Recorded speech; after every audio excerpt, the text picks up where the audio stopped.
High guys, welcome to Poorvaj daily vlog. आज सकाळीच मला हेअर वॉश करायचं होतं म्हणून लवकर उठले होते. रेडी झाले आणि नाश्ता करून ऑफिसला निघाले. ऑफिसला गेले तर 11 वाजता बाहेर आले. नाश्ता केला आणि परत गेले काम करायला. दुपारी आले होते जेवण करायला, पण कॅन्टीनला जागाच नव्हती म्हणून परत गेलो. नंतर आलो तर छान जेवण केलं. आज दुपारी खूप पाऊस पडत होता. परत गेलो काम करायला. 5 वाजता खाली आलो तर गेलो होतो असंच फिरायला.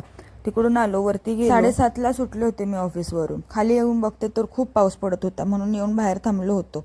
आता म्हटलं किती वेळ थांबायचं, शेवटी निघालो. घरी येता येता गरमागरम चहा पिले आणि तशीच भिजत भिजत घरी आले, जेवण केलं आणि रात्री आमच्या घरी असा प्रोग्राम चालू असतो.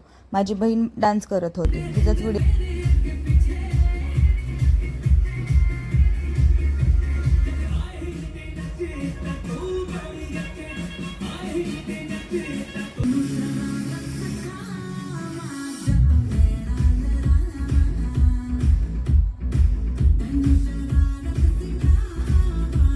माझी बहीण आम्हाला एंटरटेन करत असते सगळ्यांना, तिलाच बघत बसलो होतो. असा होता आजचा दिवस. बाय.